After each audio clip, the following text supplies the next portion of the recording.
Assalamu alaikum wa rahmatullahi wa barakatuh.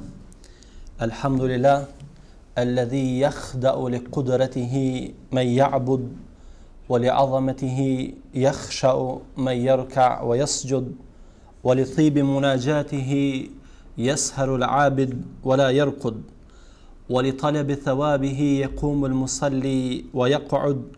Ahmaduhu hamda man yarshudu bil wuqufi 'ala babihi ولا يشرد وأصلي على رسوله محمد الذي قيل لحاسده فليمدد وعلى الصديق الذي في قلوب محبيه فرحات وفي صدور مبغضيه قرحات لا تنفد وعلى عمر الذي لم يزل يقوي الإسلام ويعضد وعلى عثمان الذي جاءته الشهادة فلم يردد وعلى علي الذي كان ينسف زرع الكفر بسيفه ويحصد وعلى كل من تبعهم بإحسان إلى يوم الدين.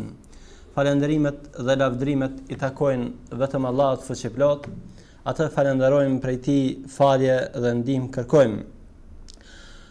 Dëshmojmë se përveç Allahut askush nuk meriton lutjet dhe adhurimet tona, sikur që dëshmojmë se Muhamedi është robi dhe I dërguari I Tij I fundit. Ramazani është një sezon e veçantë e adhurimit. Është një muaj përplot karakteristika dhe veçori që e bëjnë të denjë për të qenë një muaj me mundësi dhe shanse të shumta për të vjel nga mirësitë dhe dhuntitë e Allahut xhallahu ala. Është një muaj në të cilin besimtari ka shansin më të mirë se kurdoherë më parë që të pajiset me mirësi, me shpërblime, me sevape nga Allahu xhallahu ala. Dhe të gjithë besimtarët janë të vëmendshëm se në raport me muajin e Ramazanit duhet të qenë më korrekt, në raport me muajin e Ramazanit duhet të qenë më të sinqert, për arsye se është, si thuash, një lloj testi I cili parashë edhe shpëtimin nga zjarri I xhehenemit. Pra njeriu I cili arrin që të ketë sukses në muajin e Ramazanit, ai arrin që të sigurojë vetes një shpëtim nga zjarri I xhehenemit. Por për fatin ton të keq, jo të gjithë janë të vëmendshëm ndaj Ramazanit. Jo të gjithë arrin që Ramazanin ta përcjellin me atë vullnetin, me atë energjinë, me atë elanin me të cilin edhe e fillojnë. Dietarët dhe ekspertët musliman kanë vërejtur se shkaku kryesor apo problemi kryesor që shkakton një gjë të tillë është mospërgatitja shpirtërore dhe fizike para muajit të madhërisëm të Ramazanit. Dhe duke qenë se në këtë vit ka rastis që lojrat verore olimpike fillojnë pikërisht në fillimin e javës së dytë të muajit të Ramazanit, ne patëm dëshirë që të flasim, përpilojmë një ligjërat përkitazi me muajin e madhërisëm të Ramazanit, respektivisht ta titullojmë Olimpiada e Ramazanit, për të parë se praktikisht sa e rëndësishme dhe sa qëndësore është përgatitja e besimtarit për muajin e madhërisëm të Ramazanit.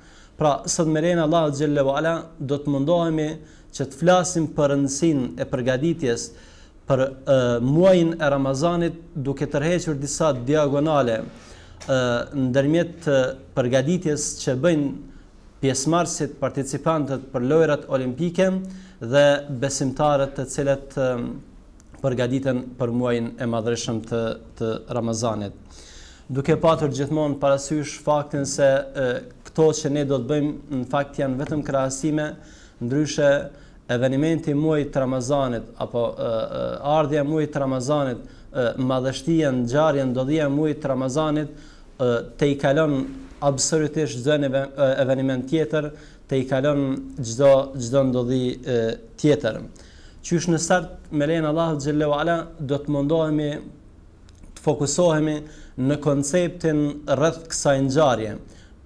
Ndoshta ju ka rënë që të shihni apo të lexoni përkitazi me atë se si perceptohen këto lojra olimpike. Shtetet të cilat zakonisht I organizojnë ato I marrin, I perceptojnë, I konceptojnë se një rast shumë i rëndësishëm për shtetin e tyre, një rast nëpërmjet të cilit ata dëshirojnë që ta promovojnë kulturën, civilizimin, ta promovojnë ekonominë e tyre, të promovojnë sigurinë dhe rendin të cilin e kanë. Ndërsa ne muslimanët fal Allahu xhallahu ala, koncepti ymë për muajin e madhëshëm të Ramazanit është i ndërtuar mbi atë që vetë Allahu xhallahu ala na ka treguar dhe mbi atë që i dërguari i tij Muhamedi alayhi salatu wassalam na ka treguar në hadithet e tij. Ka qenë traditë e Muhamedit alayhi salatu wassalam që me rastin e ardhjes së muajit të madhëshëm të Ramazanit ti paralajmëronte sahabët, t'ju merrte myshde, ti përgëzonte dhe atë duke u përshkruar ardhjen e muajit të Ramazanit kësaj. Pejgamberi alayhi salatu wassalam ka thënë: "Atakum Ramadan, shahrun mubarak, faradallahu azza wa jalla alaykum siyamah, tuftahu fihi abwabu as-sama, wa tughlaq fihi abwabu al-jahim, wa tughallu fihi maradatu ash-shayatin, ولله فيه ليلة هي خير من 1000 شهر من هرم خيرها فقد حرم."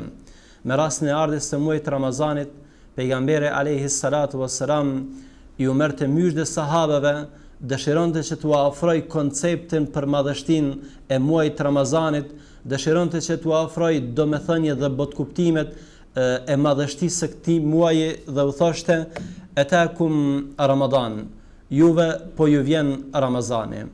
Shahrun mubarak, një muaj i bereqetshëm, një muaj i begatshëm, një muaj i bekuar, muaj në të cilin Allahu xhallahu ala u ka obliguar juve agjerimin." Pra kjo është një prej karakteristikave të Ramazanit. Pastaj vazhdon pejgamberi alayhi salatu wassalam me karakteristika tjera të këtij muaji dhe thot: "Tuftahu fihi abwabu as-sama." Në këtë muaj hapen dyert e qiellit. "Wa tughlaq fihi abwabu al-jahim." Dhe mbyllen ato të xhehenamit. Pastaj "wa tughallu fihi maradatu ash-shayatin." Dhe në këtë muaj prangosen djajt e tërbuar. Dhe ajo që e veçon apo e dallon Ramazanin si vlerë që ndoshta nuk gjendet në asnjë muaj sigurisht dhe asnjëherë më parë para ummetit Muhamedit alayhi salatu wassalam, thot: "Lillahi fihi lejle."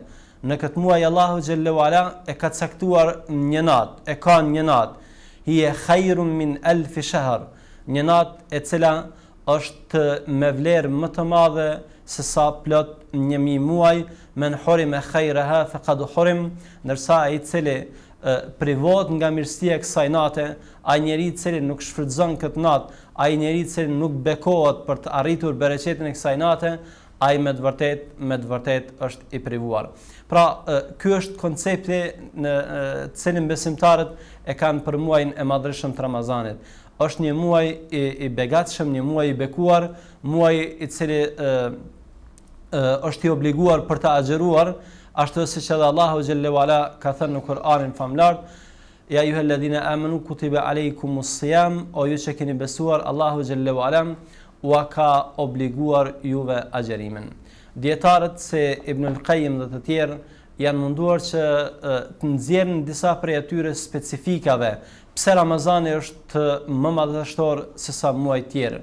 Janë munduar që të sjellin para nesh disa prej atyre karakteristikave, atyre veçorive që Ramazanin e bëjnë më të mirë se sa muaj tjerë, që Ramazanin e bëjnë më të rëndësishëm se sa muaj tjerë, duke përmendur në radhët e parë këto natën e Qadrit, që siç e përmendi pejgamberi alayhi salatu wassalam është më mirë se 1000 muaj, gjë të cilën Allahu xhallahu ala ka thënë edhe në Kur'anin famlar: "Lejletul Qadri khairun min 1000 shahr", nata e Qadrit është më e mirë se sa 1000 muaj.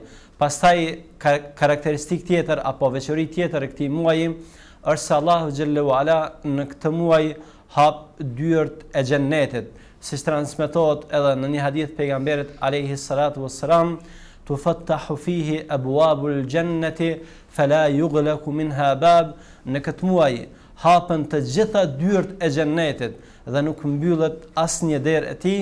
Pastaj veçori tjetër është se në këtë muaj Allahu xhallahu ala i mbyll që të gjitha dyert e xhehenamit, pra nuk është asnjë derë e xhehenamit e hapur, dhe e fundit është se Allahu xhallahu ala këtë muaj për dallim prej muajve tjerë e ka veçuar edhe me adhurime, edhe me forma të ibadeteve, cilat nuk janë në muaj tjerë. Për shembull, agjerimi, itikafi, dhënia ushqim për agjeruesin e adhurime tjera të cilat janë veçori vetëm e këtij muaji.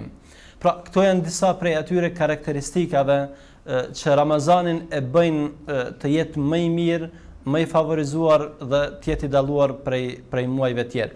Koncepti besimtarit për Ramazanin është i ndërtuar mbi këtë, pra që Ramazani ka vlera speciale, është një muaj për plot karakteristika dhe veçori që nuk gjenden në muaj tjerë. Kur jemi tek koncepti i besimtarit për muajin e madhërisëm të Ramazanit, ajo që ne vrejmë këtë muaj, dhe që në fakt duam të tërheqim si paralele krahasimin ndërmjet asaj që e quajtëm olimpiadë dhe përgatitjes son për muajin e madhërisëm të Ramazanit, është edhe përjetimi i Ramazanit. Sigurisht të gjithë pjesëmarrësit në këto lojra olimpike janë njerëz që marrin pjesë me vullnetin e tyre. Janë njerëz që participojnë duke ndjerë atë gëzimin, atë kënaqësinë më të madhe për faktin se janë pjesë e tyre. Sigurisht se besimtari, duke patur parasysh disa prej atyre karakteristikave që ne veç përmendëm, pra e ndjen një lloj kënaqësie, e ndjen një lloj gëzimi që tjerët në fakt nuk mund të ndjejnë atë. Ndoshta për ta kuptuar të më së miri, do t'i referohemi thënies së selefit, gjeneratave të para, që përshkruan gjendjen shpirtërore të besimtarëve të hershëm, të cilët Allahu xhallahu ala e losnin 6 muaj ditë para ardhjes së Ramazanit, që Allahu xhallahu ala t'u mundsonte arritjen e tij, ndërsa 6 muaj pas tij e losnin Allahun xhallahu ala që Allahu t'u ketë pranuar agjerimin. Pra thjesht pritja e Ramazanit ka qenë një gjë e këndshme për shpirtat e besimtarëve, ka qenë një gjë e cila ka gëzuar, ka mbushur zemrën e besimtarit për plot gëzim. Ndoshta arsyeja për këtë ka qenë edhe në faktin se në të kaluarën Allahu xhallahu ala na tregon që agjerimi nuk ka qenë vetëm karakteristikë këtij ummeti, por se adhurim ka qenë edhe tek popujt tjerë. Vetëm se ata ardhin e Ramazanit, sidomos tash në këtë kohë siç jemi ne duke pritur në vapën më të madhe, ata nuk mund ta presnin dot. Do të thotë nuk e përjetonin si një gëzim, si një rast për të vjedhur nga mirësitë e Allahut xhallahu ala, si një rast për të fituar nga shpërblimet e Allahut xhallahu ala, por e përjetonin si një rast të keq, si një rast të rëndë për shpirtin e tyre, si një rast në të cilin ata thjesht ndoshta do të adhuronin Allahun xhallahu ala, por se jo me kënaqësi, jo me dashuri, jo me nënshtrim, ashtu siç edhe kërkon i madhi Allah xhallahu ala. Allah në Kur'anin famlar ka thënë: "Ya ayyuhalladhina amanu kutiba alaykumus siyamu kama kutiba alal ladhina min qablikum la'allakum tattaqun." O ju që keni besuar, Allahu xhallahu ala u obligoi juve agjerimin ashtu siç ka qenë obligim edhe tek popujt tjerë të mëhershëm, me vetëm arsye la'allakum tattaqun, që ju t'ja keni frikën Allahut xhallahu ala. Hasan Basriu në koment të këtij ajeti ka thënë se Allahu xhallahu ala u pati obliguar popujve të mëhershëm agjerimin, kësaj siç ne ka obliguar edhe neve. Ndërsa komentatorë tjerë se Taberiu dhe të tjerë kanë thënë se Allahu xhallahu ala ummeteve para nesh u kishte obliguar agjerimin e një muaji të tërë. Dhe sigur edhe tek ne rastise që agjerimi të endej në për muaj, pra që nga koha në kohë, nga viti në vit të ndrronte. Mirë po, kur rastiste që agjerimi të ishte në dimër, atëherë ata e pranonin. Ndërsa kur vinte agjerimi në verë dhe bënte vape madhe, ata nuk mund të aduronin dot, andaj kishim vendosur që përkundër vullnetit të Allahut xhallahu ala, përkundër urdhrit të Allahut xhallahu ala, që të respektohet urdhri i tij ashtu siç është shpall, ashtu siç është obliguar, ata e ndërruan agjerimin, kohën e agjerimit, e ndërruan edhe formën e tij, mu për këtë qëllim Allahu xhallahu ala i ka mallkuar ata.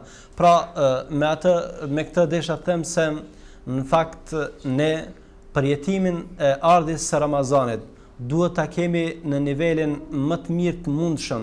Duhet ta presim si një muaj në të cilin kemi mundësinë dhe shansin, pavarësisht asaj se ndoshta do të vuajmë pak për ushqim dhe pije, ne në këtë muaj kemi shansin dhe mundësinë që të përfitojmë nga mirësitë e Allahut xhallahu ala, përfitojmë nga sevapet e tij dhe se pavarësisht lodhjeve, mundimeve, sakrificave, asnjëherë nuk do ta ndërrojmë urdhrin e tij. Pastaj në kuadër të konceptit ton për Ramazanin, pra si e përjetojmë ose si e presim ose si e paramendojmë Ramazanin, ajo që neve na nxit sa më shumë për ta pritur në mënyrën më të mirë të mundshme Ramazanin, janë edhe ato ngjarjet me të cilat karakterizohet Ramazani. Sigurisht prej këtyre ngjarjeve ndër madhështore mbeten shpalljet e librave hyjnor. Allahu xhallahu ala muajin e Ramazanit e cilëson si muaj në të cilin e ka shpall librin e tij. Shahru Ramadan alladhi unzila fihi al-Quran hudan lin-nas wa bayyinatin min al-huda wal-furqan. Ramazani është një muaj në të cilin Allahu xhallahu ala e shpalli Kur'anin, një libër i cili është udhëzim për njerëzit. Por në fakt Allahu xhallahu ala nuk e ka shpall vetëm Kur'anin në këtë muaj. Allahu xhallahu ala ka shpall të gjithë librat hyjnor në këtë muaj. Imam Ahmedi e transmeton në musnedin e tij një hadith në të cilin pejgamberi alayhi salatu wassalam bën edhe përcaktimin e kohës apo ditëve në të cilat gjatë Ramazanit janë shpallur librat hyjnor. Pejgamberi alayhi salatu wassalam ka thënë suhufet e Ibrahimit alayhi salam janë shpall në ditën e parë, Teurati është shpall në ditën e 6, Injili është shpall në ditën e 13, Zeburi është shpall në ditën e 18, ndërsa Kur'ani ka filluar të shpallet në ditën e 24. Pra, ajo që neve në një farforme në nxit për të apritur me kënaqësinë më të madhe muajin e Ramazanit janë edhe këto përkujtime, cilat memoarët e muslimanëve nuk shlyhen kurrë. Është një muaj që nëse tjerët krenohen për faktin se në një kohë të caktuar mund të shënojnë lindjen ose sakrificën ose veprën e dikujt, atëherë ne në muajin e Ramazanit shënojmë shpalljen e librave hyjnor, shënojmë shpalljen e revelatave hyjnore, shënojmë shpalljen e suhufet e Ibrahimit alayhi salam dhe të gjithë librave tjerë që Allahu xhallahu ala u dërgoi profetëve të tij. Pastaj në këtë muaj Allahu xhallahu ala ka caktuar që të ndodh edhe betejë më e famshme, betejë vendimtare ndërmjet monoteizmit dhe idhujtarisë, betejë vendimtare ndërmjet tauhidit dhe shirkut, betejë vendimtare ndërmjet besimtarëve dhe jo besimtarëve, betejë e Bedrit. Allahu xhallahu ala ka bërë këtë dhe shumë gjëra tjera që të jenë pjesë e muajit madhëshëm të Ramazanit, që besimtarin ta nxisin, besimtarin ta përgatisin në nivelin më të mirë të mundshëm.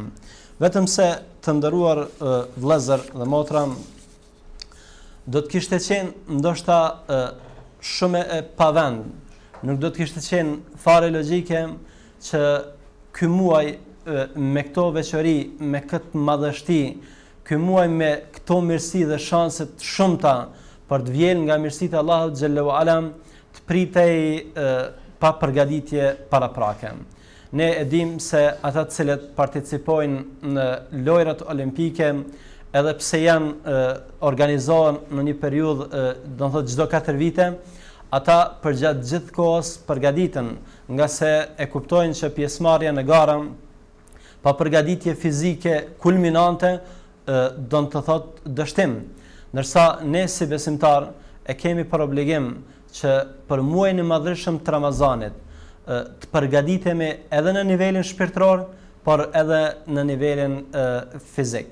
Pra, përgatitja jonë duhet të jetë mua ashtu siç përgatiten tjerët, edhe ne të përgatitemi për arsye se siç përmendëm edhe në fillim, jo rrallë ndodh që njerëzit cilët në fakt janë të rrallët atë cilët nuk e duan Ramazanin, por për fatin tonë të keq janë edhe të rrallët atë cilët deri në fund të muajit të madhëshëm të Ramazanit arrin që ta ruajnë atë klimën shpirtërore, arrin ta ruajnë atë dashurinë, vullnetin, elanin, energjinë të cilën e kanë patur për muajin e Ramazanit në fillim të tij. Por si të përgatitemi për Ramazanin? Në cilat aspekte duhet fokusohet përgatitja jonë për muajin e madhëshëm të Ramazanit? Sigurisht se pjesëmarrësit në Olimpiada përgatiten për fushat në të cilat do të marrin pjesë, përgatiten për disiplinat në të cilat do të marrin pjesë. Edhe përgatitja jonë, edhe përgatitja e besimtarit, patjetër se duhet të jetë për ato fushat me të cilat Ramazani veçohet. Në radhë të parë, karakteristikë kryesore e Ramazanit është agjerimi. Agjerimi që nënkupton abstenim nga ushqimi dhe pija. Ajo që paraprakisht një besimtar do duhet ta bënte para ardhes së muajit të Ramazanit është që përgatitej me agjerim. Ka qenë traditë e pejgamberit alayhi salatu wassalam që para Ramazanit të agjerante, ndoshta jo për çudi, pejgamberi alayhi salatu wassalam agjerimin e tij më së shumti si adhurim e intensifikante pikërisht në muajin para Ramazanit, në muajin Shaaban. Aisha radiallahu ta'ala anha, siç ka transmetuar Imam Buhariu, thotë se nuk e kam parë pejgamberin alayhi salatu wassalam istakmala siyama shahrin illa Ramadan. Nuk më ka rënë të shoh pejgamberin alayhi salatu wassalam ta ketë agjeruar ndonjë muaj komplet përveç muajit Ramazan. وما رأيته أكثر صياما منه fi Shaaban. Ndërsa nuk më ka rënë ta shoh pejgamberin alayhi salatu wassalam të ketë agjeruar në ndonjë muaj më shumë se sa që ka agjeruar në muajin Shaaban. Pra, kur të jemi tek agjerimi i një muaji komplet, pejgamberi alayhi salatu wassalam këtë ka bërë vetëm në muajin e madhreshëm të Ramazanit. Ndërsa agjerimet fakultative, pejgamberi alayhi salatu wassalam nuk I ka bërë më shumë në asnjë muaj se sa në muajin Shaaban. Arsyeja pse pejgamberi alayhi salatu wassalam ka agjeruar në muajin Shaaban, përveç asaj që deklarativisht pejgamberi alayhi salatu wassalam e sqaron se muaji Shaaban është një muaj në të cilën ngriten veprat e besimtarëve tek Allahu xhallahu ala dhe dëshironte që veprat e tij të ngriteshin tek Allahu xhallahu ala duke qenë agjerueshëm. Sigurisht se një prej arsyeve tjera është edhe përgatitja fizike ose të adaptuarit me largimin nga ushqimi dhe pijet. Pra, pejgamberi alayhi salatu wassalam ka agjeruar në këtë muaj për arsye se ka dashur që praktikisht dhe konkretisht përgatitet për muajin e madhërishëm të Ramazanit. Fushë tjetër apo disiplinë tjetër për cilën besimtarët duhet përgatiten para ardhes së muajit të Ramazanit është edhe leximi I Kur'anit. Sigurisht se njerëzit nga koha në kohë për shkak të obligimeve të tyre të përditshme, për shkak të dertave, problemeve që kanë, ata ndonjëherë ndoshta edhe pa dëshirën e tyre I largohen leximit të Kur'anit. Është një gjë në fakt që nuk pëlqehet fare, por kjo është realitet. Dhe shërimi për këtë ose shërimi I kësaj dukurie bëhet duke u para përgatitur me lexim. Njëri nga sahabët e pejgamberit alayhi salatu wassalam, Anas ibn Malik radiallahu anhu, rrëfen se ka qenë tradit e shokët pejgamberit alayhi salatu wassalam, por edhe gjeneratave në vijim pra tabiinve, që në muajin Shaaban ata të qaseshin Kur'anit, i riktheheshin leximit të Kur'anit dhe siç rrafen njëri prej selefit, ky muaji Shaaban kishte marrë edhe një emër, ishte muaji i qurrave, muaji i lexuesve të Kur'anit. Ndoshta do të na interesonte arsyeja se pse besimtarët përgatiten për leximin e Kur'anit në muajin Shaaban. Pra përgatiten paraprakisht para ardhjes së muajit Ramazan. Ne e dimë se Ramazani është muaji i Kur'anit, muaji në të cilin leximi i Kur'anit shpërblehet të shumë fish. Vetëm se kemi parë ndonjëherë njerëzit që në start para ardhjes së Ramazanit i caktojnë vetes për obligim që të paktën 2 ose 3 herë ta lexojnë Kur'anin, por në fund të muajit vrejmë se ata ndoshta nuk mund ta kompletojnë madje as edhe një lexim të tërë të Kur'anit. Ku qëndron problemi? Problemi qëndron në mos adaptimin me të lexuar. Problemi qëndron se leximin si adhurim, si ibadet nuk e kemi bërë shprehi. Për ta kuptuar më mirë këtë, do t'i referohem një shembulli apo një porosie praktike që njëri prej njerëzve të urtë ja kishte dhënë një besimtari. Kishte shkuar një besimtar neglizhent tek një njeri i urtë dhe ankoi për faktin se nuk mund ta lexonte Kur'anin. Për një kohë gjatë i ishte ndarë Kur'anit dhe tashmë kur donte që t'i rikthehej prap, gjente vështirësi në nefsin e tij. Nuk mund ta përballonte leximin e Kur'anit. Porosia që i kishte dhënë ky njeri i urtë, ky dietar, kishte qenë që të vazhdonte me leximin e Kur'anit. Dhe njeriu vazhdon përkundër asaj se gjente vështirësi, vazhdon me leximin e Kur'anit për disa ditë të tëra, derisa arrin që leximi të mishërohet si tipar me karakterin e tij, leximi të mishërohet me personalitetin e tij dhe vjen i tregon njeriu të urtë për këtë gjë. Njeriu i urtë shfrytëzon në rastin dhe ja sqaron arsyen ose thelbin ose esencën e kësaj. Arsyeja është se zemra e njeriu nëse largohet nga adhurimi, nëse largohet nga ibadetet, nga leximi i Kur'anit, mbushet, se them, me pluhur, mbushet nga pluhri i mëkateve, që në fakt nuk mund pastrohet me një larje të vetme. Për ta pastruar, për ta rikthyer në gjendjen e mëparshme, ndoshta nevojiten shumë më shumë se sa një larje e vetme. Pra, për ta kuptuar praktikisht, për t'ju rikthyer leximit të Kur'anit, për t'ju rikthyer agjerimit, për t'ju rikthyer namazit, nevojitet shumë më shumë se sa një lexim, se sa një ditë agjerim, se sa falja vetëm e 2 rekateve namaz nate. Pra, për atyre fushave që besimtari paraprakisht duhet ta fokusoj përgatitjen e tij para ardhes së muajit Ramazanit është leximi i Kur'anit. Si fushë tjetër, shumë e rëndësishme mbetet edhe namazi. Kam përshtypjen se çdo besimtar i vëmendshëm, çdo besimtar i vetëdijshëm e din rëndësinë dhe vlerën e namazit. Namazi është ajo e cila dallon besimtar ose është identiteti sipërfaqësor i besimtarit. Është ajo shenja me të cilën identifikohet besimtari. Por ajo që ne synojmë, ajo që ne duam tash me rastin e ardhes së muajit të madhreshëm të Ramazanit, është përgatitja në 2 aspekte sa i përket namazit. E para, që për shkak të atyre problemeve ndoshta shpeshherë të pajustifikueshme që themi se nuk mund t'i falim namazet në xhamat, bëjmë mirë që sidomos në muajin Shaaban ta bëjmë shprehi që të gjitha namazet t'i falim me xhamat. Në mënyrë që kur të vjen koha e Ramazanit, kur të vjen muaji i Ramazanit, ne të mos ikim nga falja e namazeve me xhamat, të mos na shpëtoj madje as edhe një namaz i vetëm pa e falur në xhami dhe me xhamat. E dyta, që është shumë e rëndësishme tek namazi, e që ka të bëjë me faljen e tij në xhamat, është edhe qëndrimi për një kohë të gjatë në xhami. E dim se është karakteristikë si adhurimi i veçantë në Ramazan është edhe itikafi apo qëndrimi në xhami.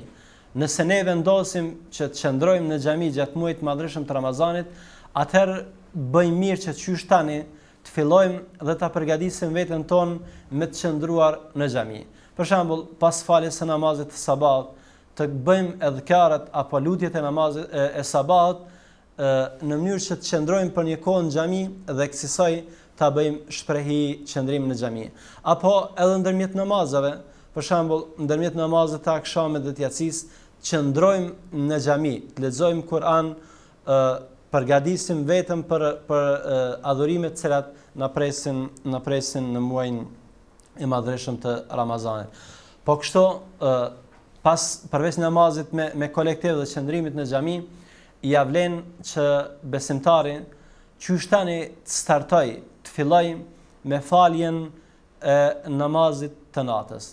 Për arsye se ne e dim gjatë muajit të Ramazanit si adhurim shumë i rëndësishëm është adhurimi i namazit të teravive, i cili për dallim prej muajve tjerë kryet në kolektiv, falet në xhami me imam. Pejgamberi alayhi salatu wassalam këtë falje me imam në kolektiv e ka llogaritur se një falje e cila në fakt atij i siguron një shpërblim të madh. Thot pejgamberi alayhi salatu wassalam: "Inna ar-rajula idha salla ma'a al-imam hatta yansarif husiba lahu qiyamu layla." Vërtet, nëse besimtari, nëse njeriu fal namazin e teravive me imamin e tij, derisa të përfundojnë teravit, atëherë kjo do t'i llogaritet atij si të jetë falur gjatë tërë natës. Që nënkupton se nëse ne nuk përgatitemi paraprakisht për faljen e teravive, ndodh që ndoshta i falim 2 ose 4 rekate e pastaj nuk mund të qëndrojmë për kohë të gjatë në qiyam, nuk mund të qëndrojmë për kohë të gjatë në sejdë dhe kësaj ne humbim këtë shans, këtë mundësi që pejgamberi alayhi salatu wassalam po na jep në faljen në faljen e namazit të teravive me imam. Pra, nëse ne i falim namazin të teravive me imam, atëherë namazi ynë ose shpërblimi për ne do të jetë sikur të jemi fal në mënyrë fakultative gjatë tërë natës. Ramazani po kështu është muaj i duave, është muaj i lutjeve dhe besimtari para ardhjes së tij duhet që angazhimin e tij ta fokusoj edhe në këtë drejtim. Para përgatitja për Ramazanin patjetër duhet jetë e përqendruar edhe në këtë aspekt. Ne e dim se lutjet e agjëruesit, e dim se pejgamberi alayhi salatu wassalam na ka folur për rëndësinë e lutjes, po kështu për lutjen mësojmë edhe gjëra interesante nga Kur'ani, por ajo që është shumë e rëndësishme në këtë muaj ose në kohën kur ne veç po përgatitemi për ardhin e muajit të Ramazanit, është që ne të përfitojmë nga kjo mundësi në formën se si pejgamberi alayhi salatu wassalam na ka mësuar. Ajo që dua të them më qartë, më thjesht, më konkretisht, është që ta shfrytëzojmë muajin Shaaban për të mësuar ato lutje tradicionale, ato lutje të cilat janë autentike dhe të cilat pejgamberi alayhi salatu wassalam i ka praktikuar, siç është për shembull lutja dhahaba adh-dhama'u wabtalat al-'uruq wa thabata al-ajru insha Allah, shkoi etja, u lagën damarët dhe u vërtetua shpërblimi.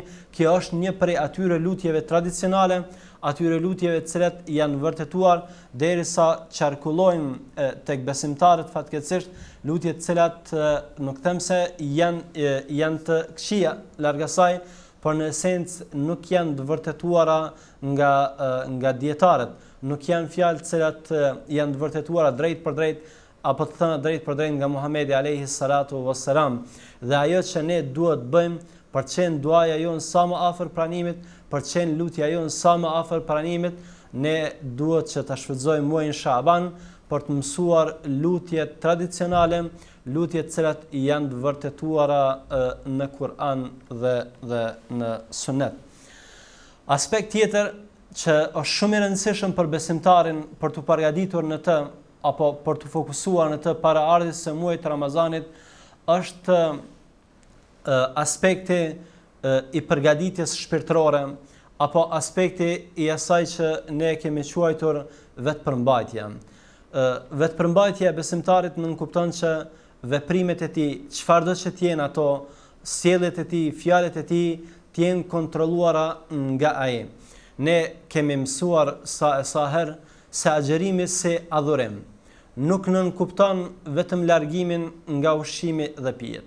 Apo thënë më mirë, ky është kuptimi më i ngushtë, kuptimi më i thjeshtë i agjerimit.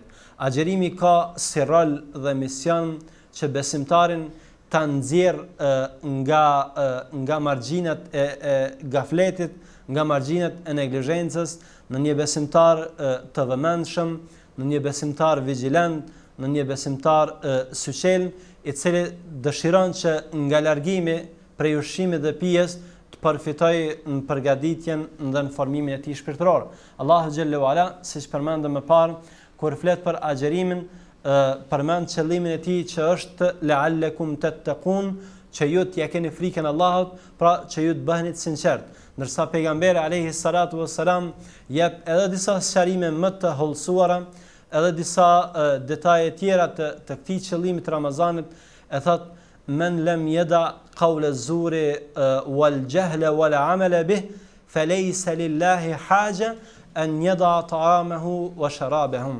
Nëse njeriu gjatë Ramazanit nuk braktis shpifjen, ignorancën dhe veprimin sipas saj, atëra in fakt, thot pejgamberi alayhis salam, nuk ka nevojë të agjeroj fare, për arsye se Allahu nuk ka nevojë që njeriu ta braktis ushqimin dhe pijen e tij. Pra njeriu nuk guxon të mendoj, as më pak besimtari, që me braktisjen e ushqimit dhe pijes ai ka bërë mirë Allahu xhallahu ala.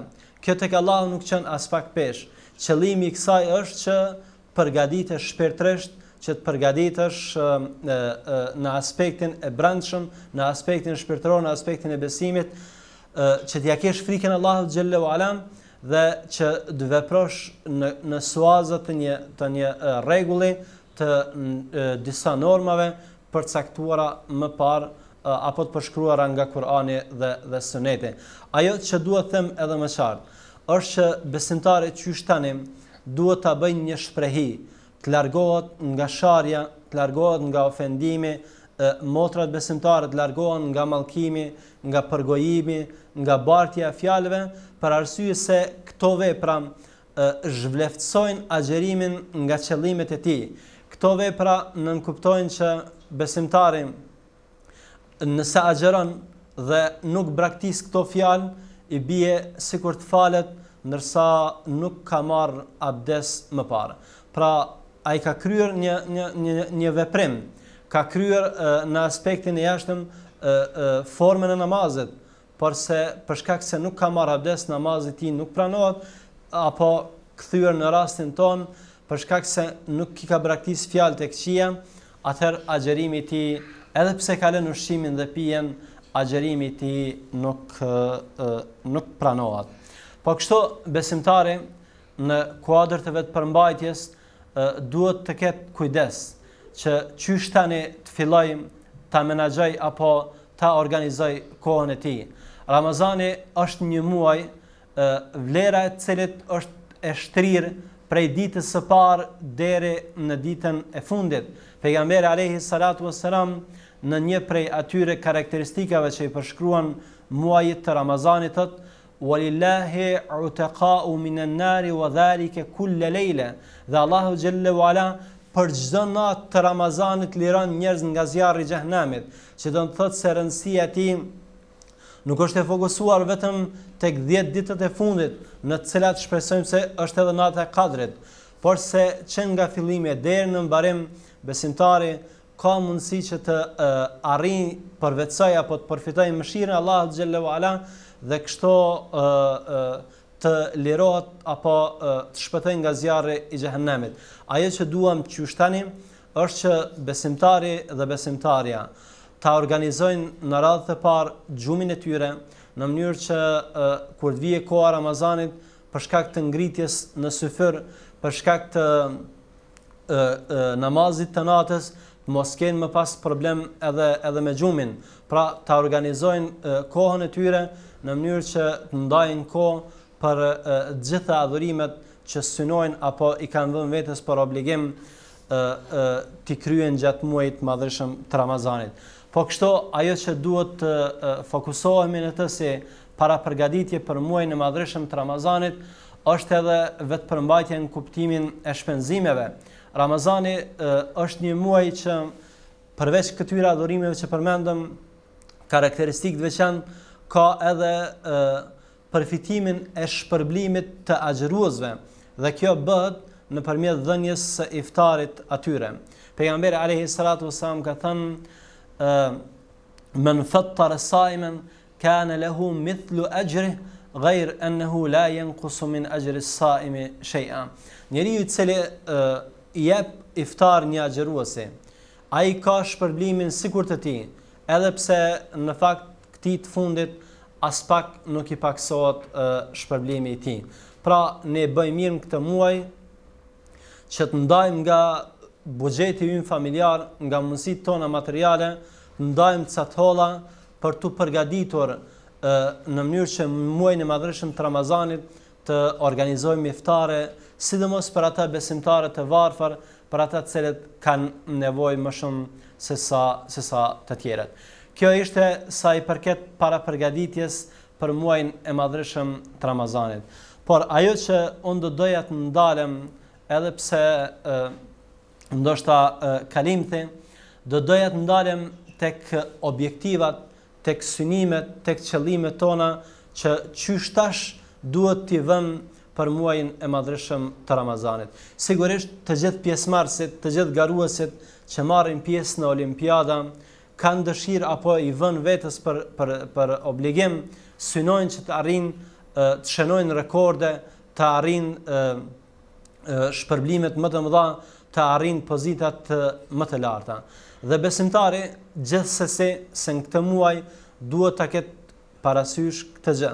Ramazani është një minjerë e diamanteve, në cilën po të kërkosh metale do të ishte shumë e pavend. Pra, përderisa kemi mundësinë e vjeljes së mirësive, përderisa kemi mundësinë për gjurmim për diamante, atëherë gjitha gjërat tjera janë të pavlera.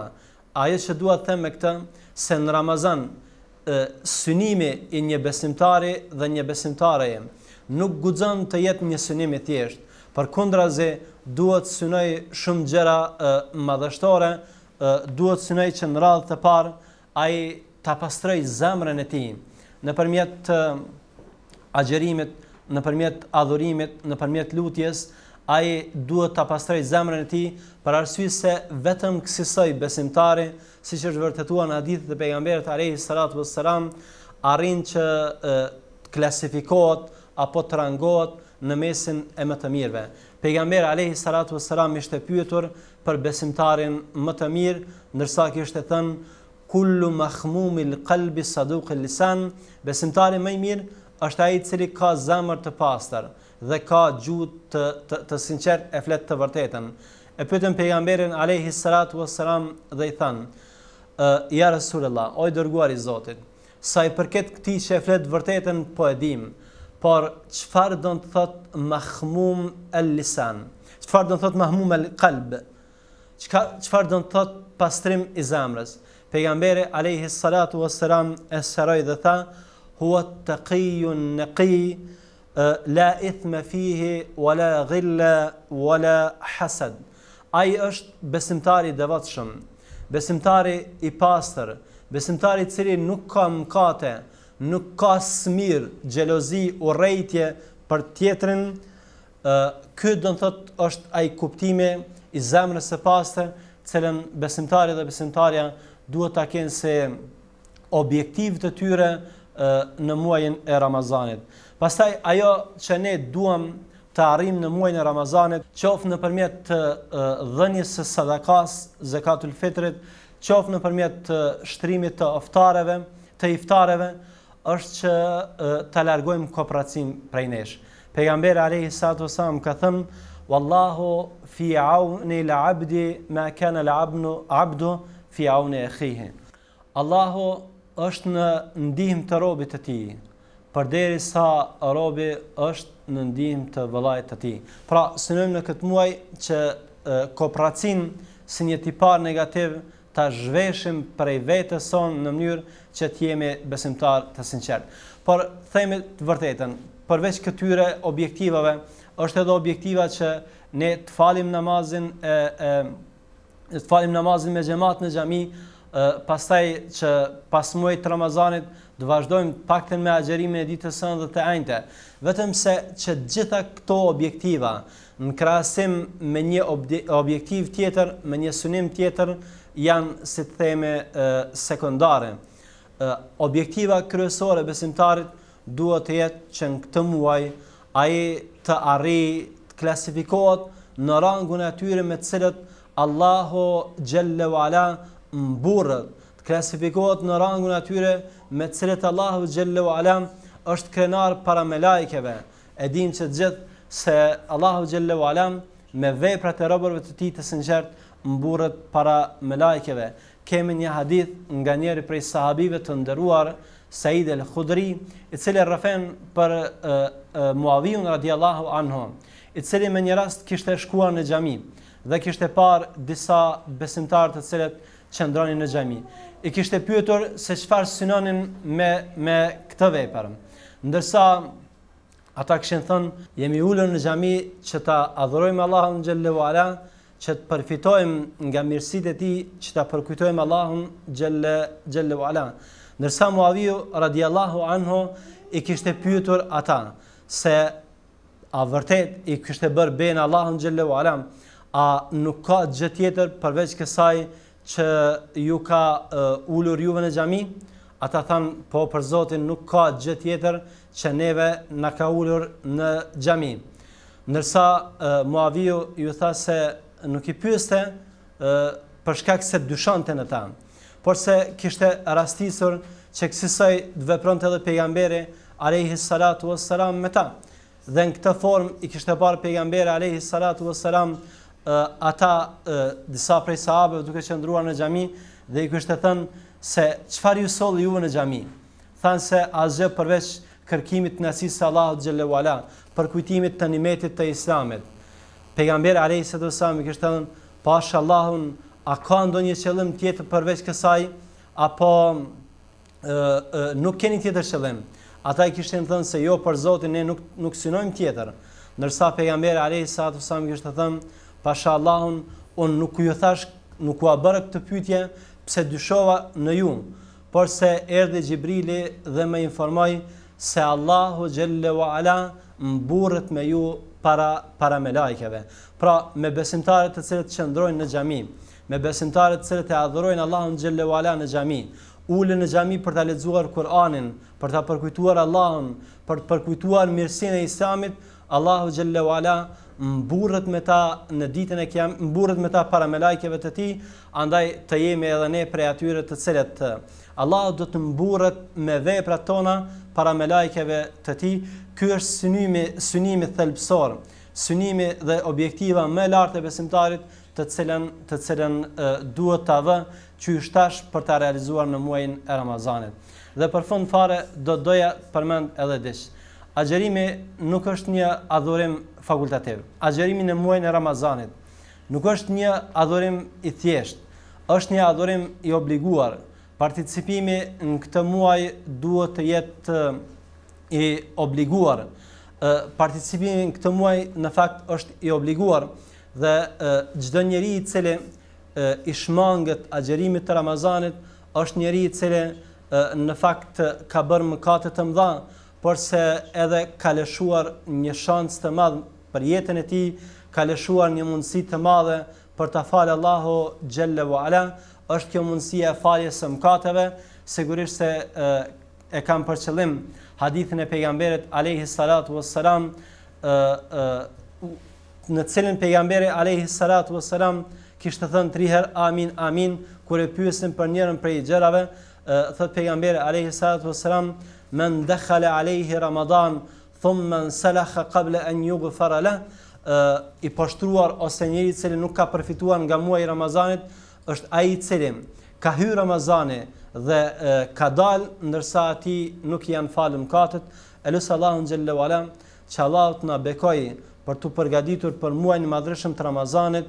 Elus Allahun që të kemi suksese spare në arritjen e këtij muaji. Ta lutim Allahun xhalla wala të na mundsoj arritjen e këtij muaji e pastaj edhe realizimin e objektivave tona, edhe realizimin e qëllimeve tona, të cilat përmbledhen në një dhe të vetmën e që është devotshmëria. Aqulu qawli hadha wa astaghfirullah li wa lakum, wassalamu alaikum wa rahmatullahi wa barakatuh.